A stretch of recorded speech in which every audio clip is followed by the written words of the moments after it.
Hello and welcome to a podcast of one's own, challenging the status quo, keeping feminist discourse in the limelight and striving for gender equality. This is the Gender Equality Society's very own podcast. I'm Nicole, your communications manager. This podcast is going to go hand in hand with the sessions that we have at GenSoc. Each week's going to be dedicated to different gender related topics. So this podcast will be a great way for you to catch up on our sessions and cover the topic in more depth, or maybe you want to come and join me on the podcast and talk about an issue that you feel strongly about. So our first couple of episodes are going to include a brief recap of some of our sessions last semester, and joining me here today is one of our amazing members, Tacey Manis. Hi! This episode will revolve around one of Tacey's favourite sessions from last semester, Feminism in the Media. So hello Tacey, welcome. Tell us a little bit about you. I'm an exchange student from California, so I'm only here for the school year. But last semester was my first semester in the Gender Society, and it was amazing. I'm so glad I joined, and so jumped on this chance to talk to you more about some of the topics. Yeah, good. I'm so glad. So, what was it that made you want to join GenSoc?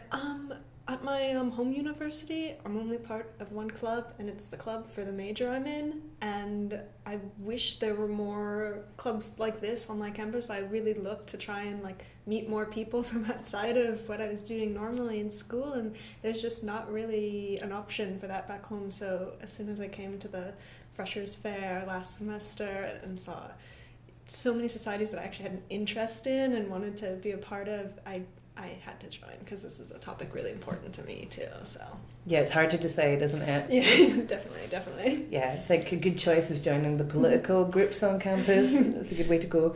So yeah, feminism in the media. Why did that session stand out to you the most?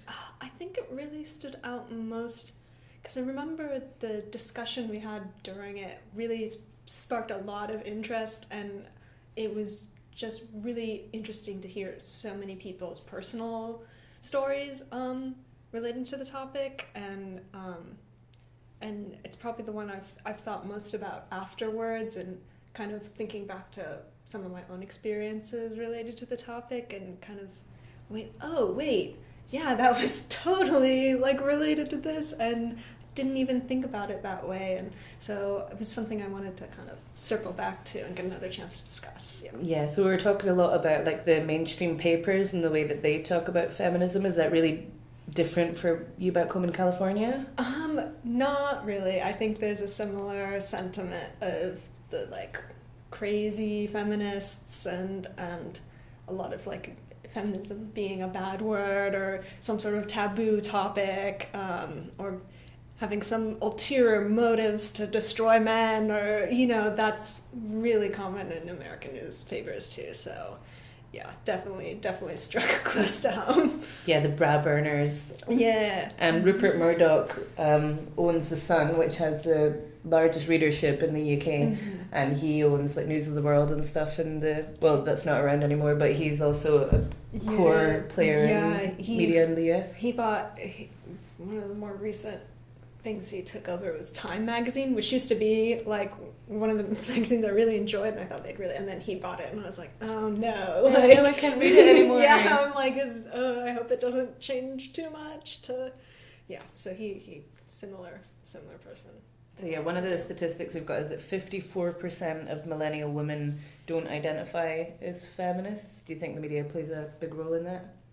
Definitely, and I know growing up, when I was in high school, I'd go to Comic-Con a lot because I really like comics, and of course I liked female heroes, but I don't think I really fully realized myself as a feminist, because when there were panels at Comic-Con about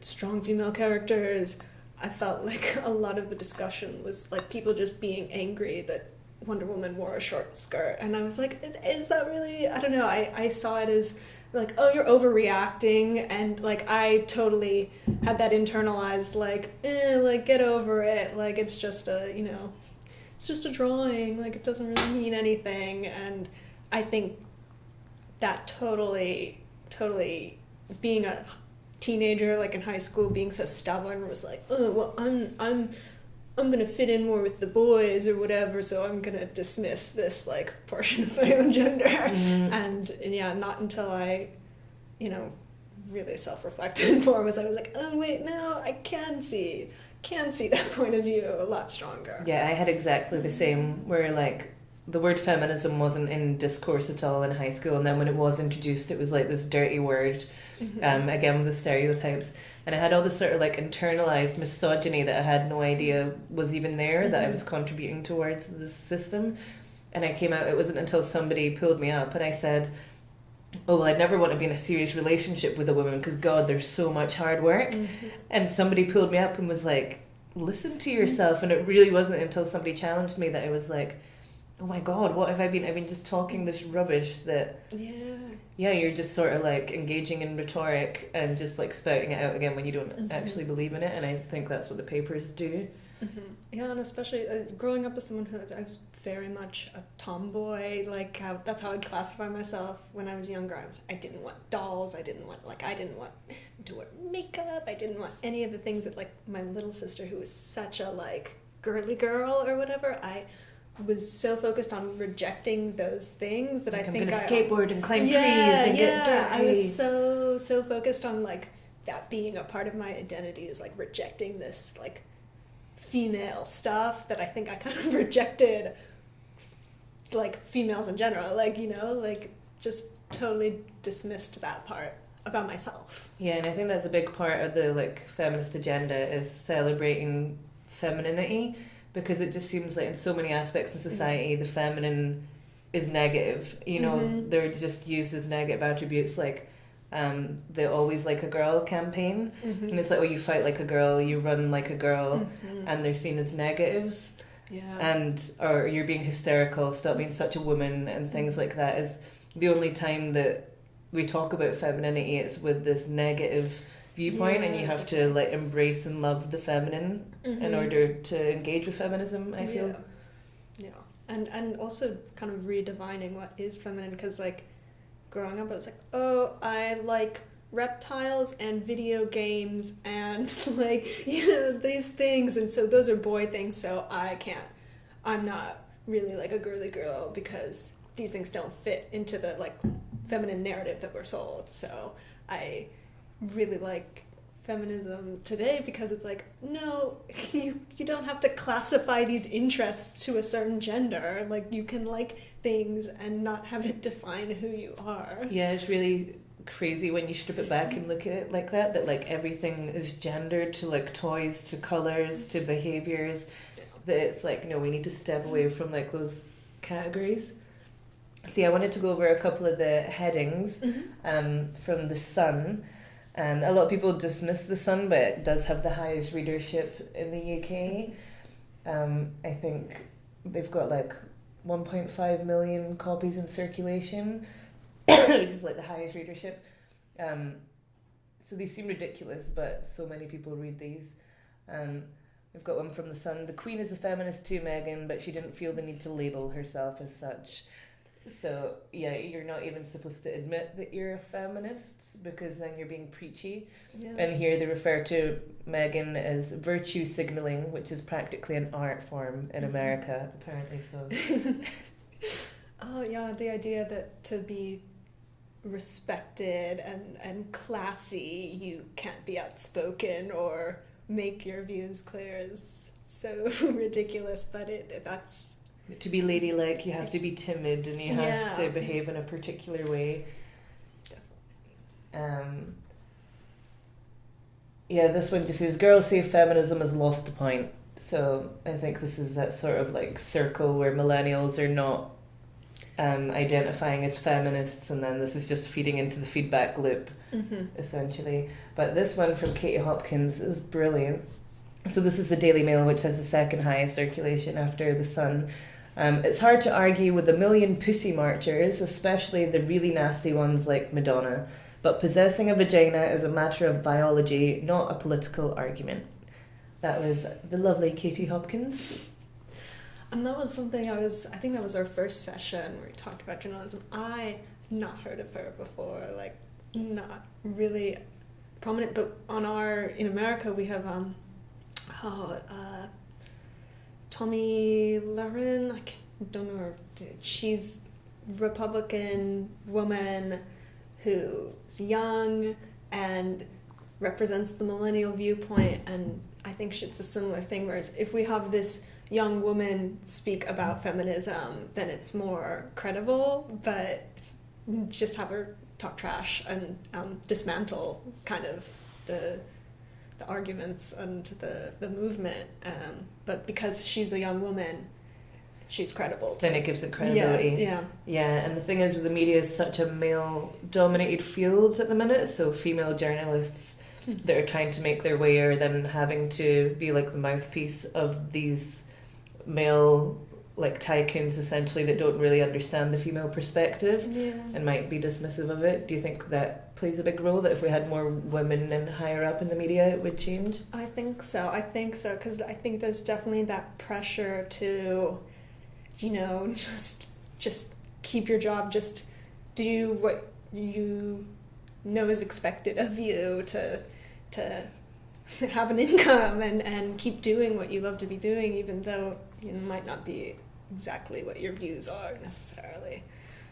I mean, even that pressure in university, if you have a lecturer who you know has this one opinion, you're writing a paper for your class, it's like, even if I don't agree, I am going to take this point of view for my paper so that I know you agree with this, I know you'll like it. Yep, I've done that. I'm like, okay, so I know this is what the lecturer believes, so I'm just going to, it's going to like it if I write in this train of thought. So I think definitely having more women in higher positions, or more people who have that open-mindedness, who aren't pushing a certain agenda in the media, would just definitely help that. And it goes the same with like Hollywood and other like creative pieces of media. The way that women are represented has been insane. So even though it's supposed to represent like sociological and cultural changes in society, they're still completely crazy. Like in chick flicks, and people are like, oh, these are films that women love, and any chick flick you watch is like so degrading towards women.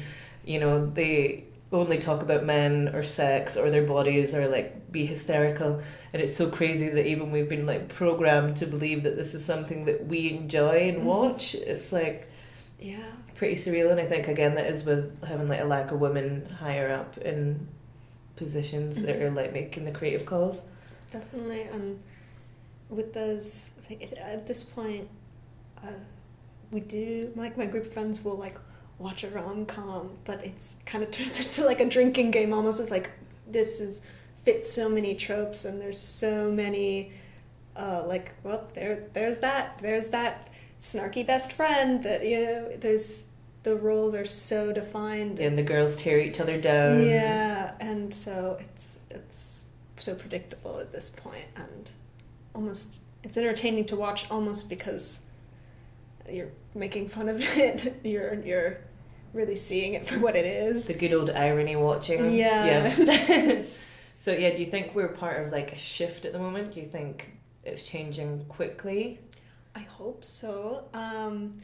It gives me hope. One of my best friends from high school back home, she does screenwriting in LA, and you know, people like her give me hope that, you know, because I know she writes really, you know, women-friendly movies, but, you know, hearing from her, like, even when she was in school, you know, in a class of maybe 15 people, she was one of 3 people whose scripts passed the Bechdel test in that class of 15 people. So it's like, you know, I'm hoping, because I see, you know, these new people coming into the industry, but it's also like, oh, it's a slow burner. It's slow. And the Bechdel test is when a woman speaks about, because it's only when they speak about men or sex. Yeah, or if 2 named female characters have a conversation with each other about something that is not a man, and that's what it takes to pass it, and not a lot of things. Well, and not a lot do they? Yeah, it's scary. which is kind of scary to hear. Yeah, I think it's sort of like bittersweet. So the way that advertising is now using feminism as a way to promote their products is really good, because a lot of them are sparking these really important conversations. Definitely. You know, on the one hand it's amazing because it's getting feminist discourse out in the limelight, and on the other hand I'm like, stop capitalizing on feminism when you don't care about it.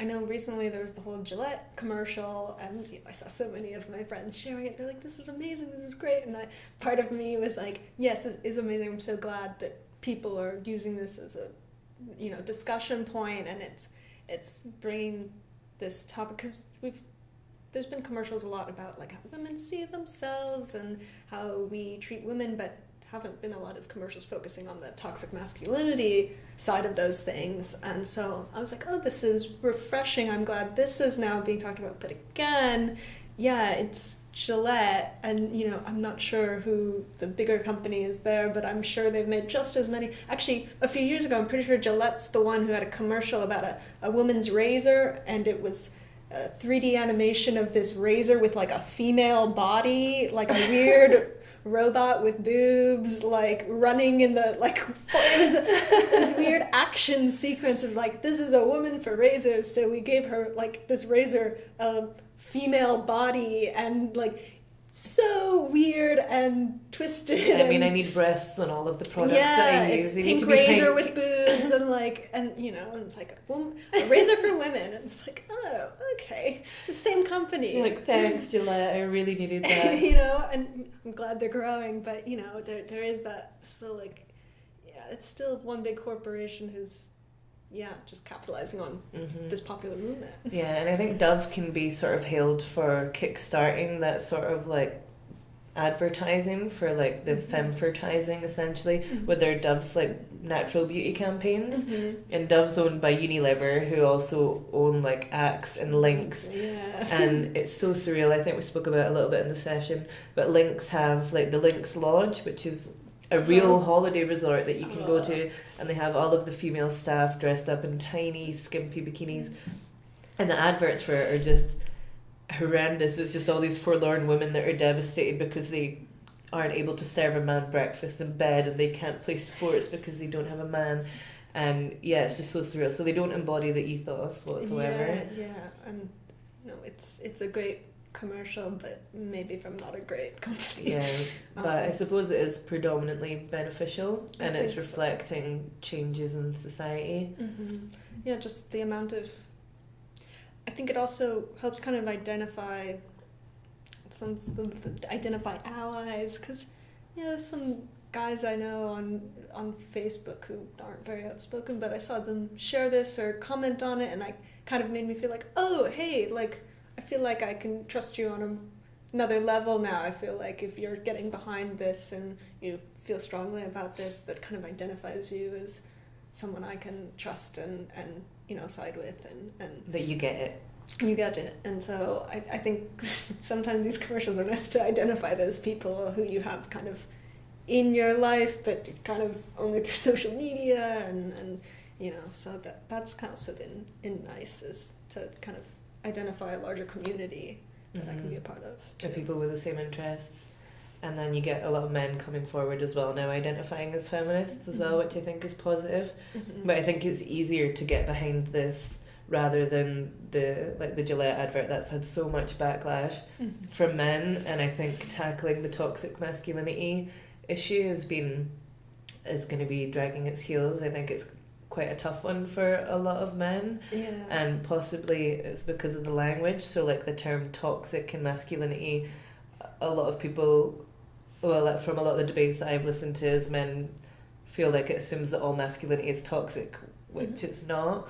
And so I think the use of terminology is a big factor. Well, I mean, no one likes to be put under scrutiny, and I think that defense mechanism is massive. And I know, it's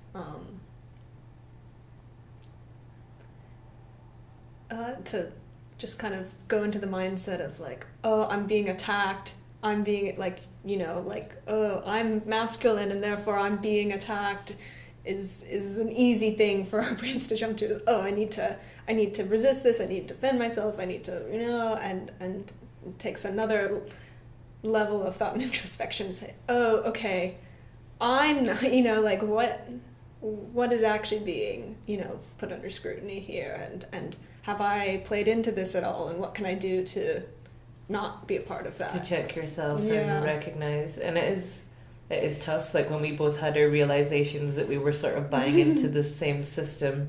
And I think a lot of men are going through that on like a personal level, where they're realizing that like expectations of masculinity have meant that they've been locked up in this little system.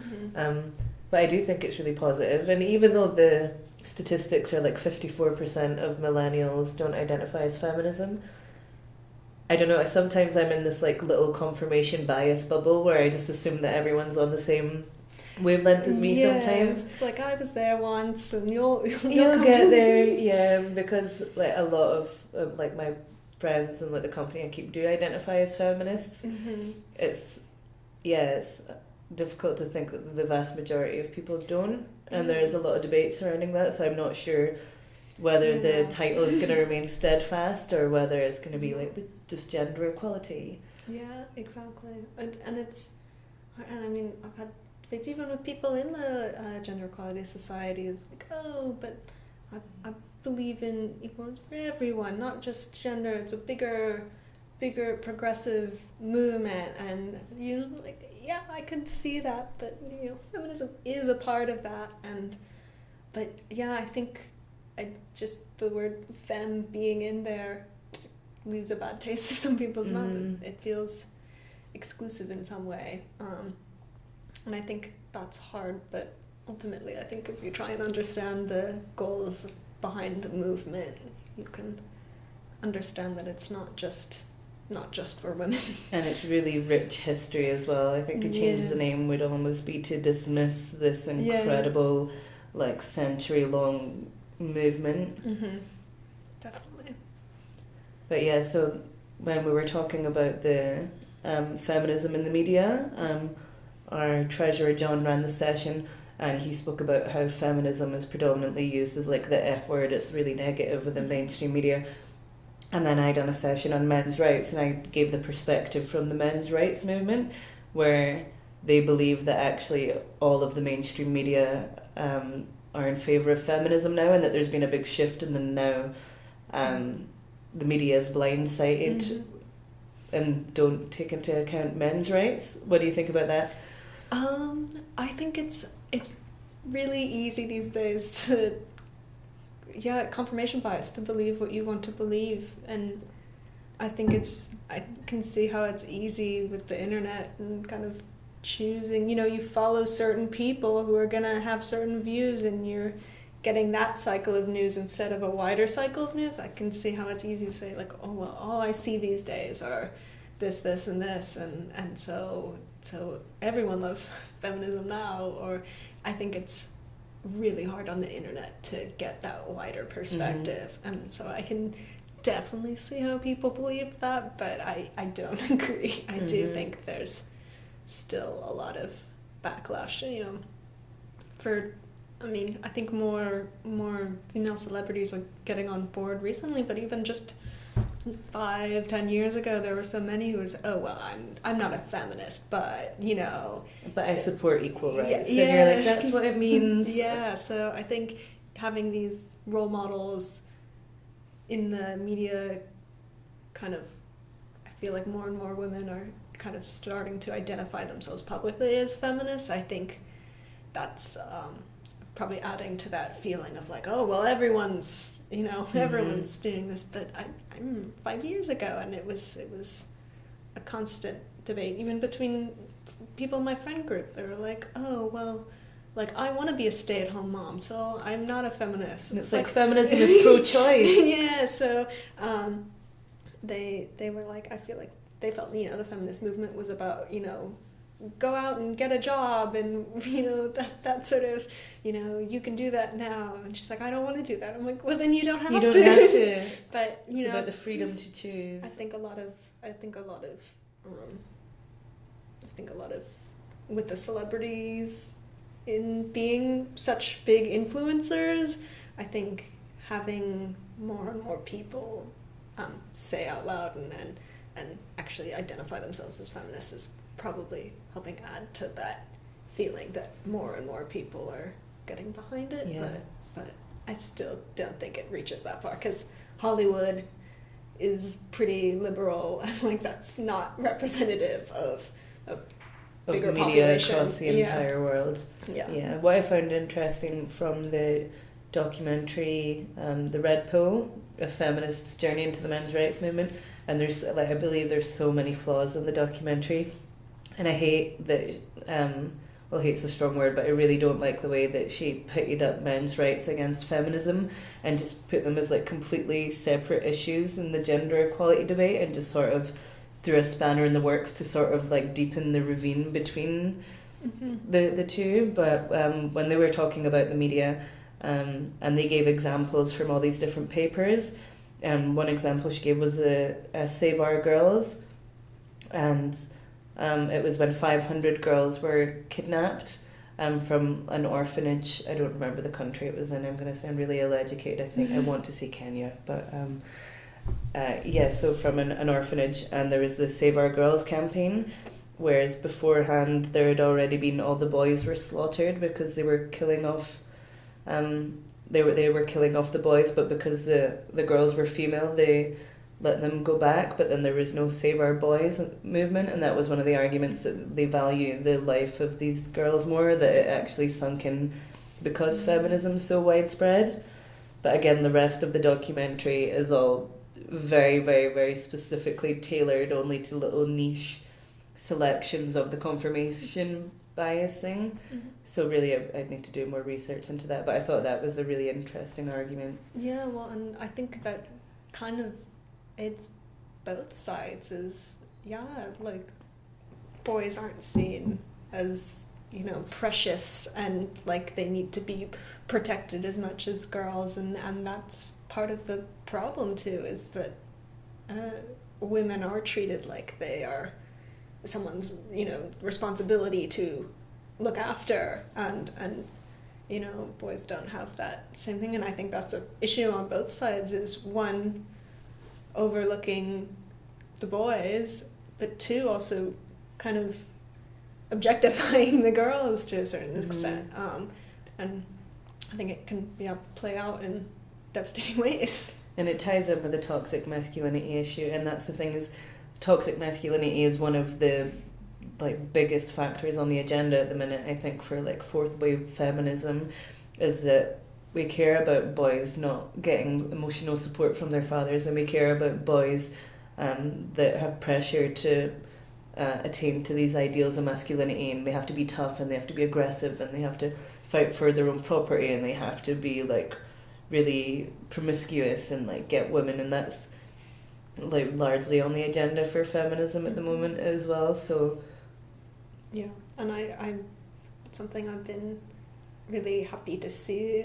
Just in high school, a lot of my friend group were like queer men, and they felt completely I think that's why they hung out with a bunch of girls, is because they felt completely rejected from the masculine parts of society that they were brought up with. And not that their families were rejecting them for their sexuality, they had pretty good family life, but still there was that disconnect between how they how you should act to be a real man, and being gay wasn't a part of that. And so seeing that kind of incorporated into feminism and this drive for gender equality is really like makes me really happy, just because I know so many of my friends have struggled with that aspect of masculinity.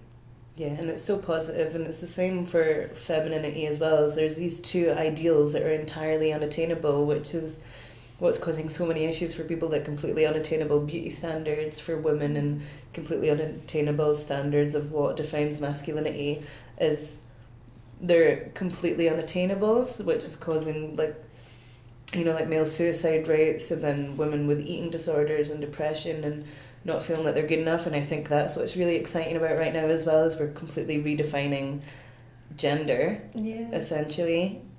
So it's an exciting time to be a feminist, I think. Yeah, and along with that, the idea of the way media represents women, represents the ideal woman, I think was something I struggled with. Well, I didn't necessarily buy into, I didn't feel pressured by the media standards. I felt pressured by the people in my life who were buying into those standards. So like in high school, right before high school, I chopped off all my hair. I had a pixie cut. But like, you know, wore baggy sweatshirts, like, I don't know, I didn't present hyper feminine.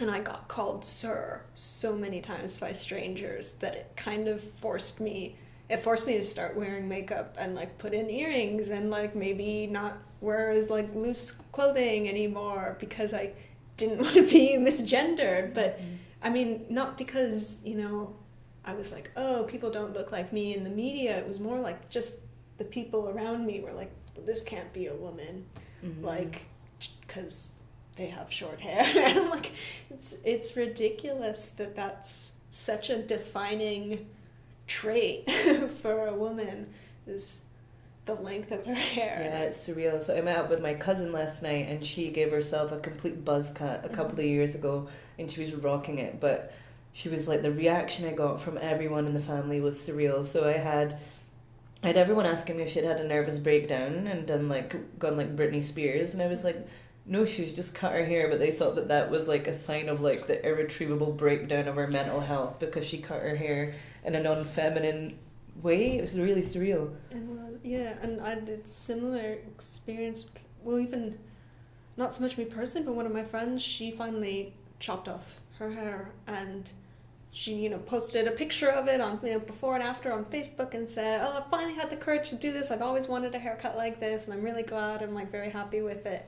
And one of some guy she knew from her JC like before was commented like, oh, I like it better longer. And it's like, you see someone posting, I'm so happy I made this change in my life, and you go, oh, it was better the other way. Then you say, I'm happy you've been empowered to do this, and I'm happy you're happy. And it's like the amount of like, I see so many guys who are like, I'd never date a girl with short hair. Like, it's like so ridiculous to me that I'm like, it's hair. It grows. It's so nothing. It has nothing to do with someone's personality or even appearance that much. It is so rooted in gender and femininity. I think so, yeah.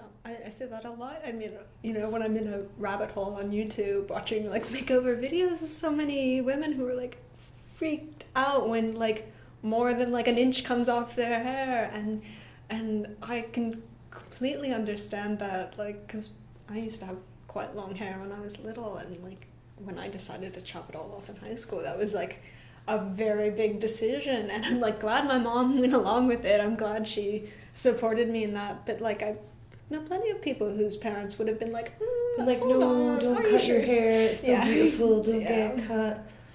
So yeah, I can totally understand. It is completely equated with like this feminine beauty and Yeah, and I think the standards are changing, which is really positive. But yeah, my sister, she's got like a short fro, and she had like shaved her hair, and then someone was like, oh yeah, your sister's non-binary, isn't she? And I'm like, why? Because she's got short hair, you're assuming that she doesn't identify as feminine, when, you know, she is still hyper feminine but has short hair. And I'm like, yeah. Well, that's what it felt like. It was like, I'm still a cis woman, and I fully recognize my privilege in that regard, but I'm being called sir so often during that time in my life when I had the pixie cut. I was like, this is terrible. Like, I'm not even trans, and I'm being like misgendered so often that it's a horrible feeling. And it did really force me to change the way I presented myself when my hair was that short. And you know, I still keep it kind of short, but like never past my shoulders, but it's still I've never cut it as short as I had it then, because it just made me hate myself almost, the way people were reacting to it. So even though I didn't feel the pressure from like ads and like media, like this is how like women are supposed to look, the people around me, everybody else had still been brainwashed by those standards they've seen in the media. And it felt bad, but I'm still like, I still feel like, you know, this is how I want to present myself and how I like looking, but it is kind of disheartening when there is that perception of how women are supposed to look is pushed onto so many people. Yeah, I think that's one of the things I'm most interested in at the moment, understanding for myself what is femininity. And I feel like it's such a vast question. Finding what is feminine to me is something that I'm really interested in right now, because if you're like, what is femininity, then it's stereotypes that you're basing it on. Gender and identity politics has become such a big part of feminism now. Those lines are no longer rigid, and like gender fluidity is celebrated and encouraged, and I think that's a really positive aspect. Yeah, definitely. And see it more on like the runway and in like high fashion, this idea of more androgynous looks or it's kind of being accepted in that, and I kind of hope it trickles down to more mainstream, fashion outlets and is presented in a, I don't know, more universal view, because I really am quite tired of seeing like guys say like, oh, she's cute for like someone with short hair, and I'm like, why is that such a I don't know, roadblock for it's really surreal, isn't it? Yeah, and I don't know, I guess maybe some biological whatever, but I it's really really frustrating almost. Yeah, it's interesting. I think androgy is definitely in, but this like ideal of what masculinity is that you have to get all the women and they have to be like gorgeous, hyper feminine women that are depicted in the media for you to get more credibility in your masculinity. Yeah, and I've had a lot of one of the guys I dated in high school, he came out as gay like at the end right at the beginning of college, and so many people were like, oh, it makes sense that you dated her because like she wasn't like super girly, so it was like almost as if he was like less of a, it's like, oh, well, that makes sense because like now that you like guys, like in quotations completely, it's like, oh, so you only dated her because she wasn't very feminine. And I was like, oh, well, maybe for him, but like I'm still here and I'm still a woman. Like, hello.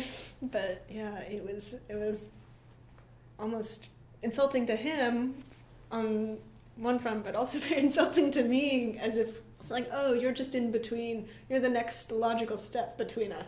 You're here for people transitioning and understanding their sexuality. Like, cool, thanks. Oh gosh, that must have been so difficult. Yeah, but I mean, ultimately we're both like good friends. It doesn't matter what anyone else says, but yeah, it was just very surreal to have my gender be such a defining part. Mm-hmm. And the way people tie it in with sexuality as well. If you have short hair, you must be gay. Or even the term like lipstick lesbians. If there's two girls that are like present themselves as hyper feminine, then people are like, oh, they're doing it for attention. They're only doing it for guys. They're lipstick lesbians, and it's like a complete anomaly. Yeah.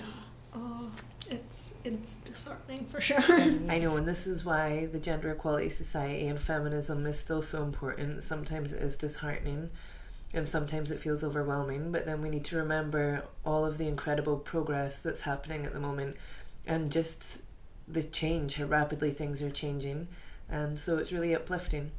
So I think on that note, that's a perfect place to end our podcast. We really covered so much today and we could talk for hours about it. That's why we have our sessions and this podcast. So our first session is on Tuesday the 22nd of January at Merchiston campus, an introduction to feminism. Please come along if you're interested and meet all of our amazing members. We're really excited to get the semester underway. Happy New Year. Thank you for tuning in. Thank you, Tacey. Thanks for having me. Thank you.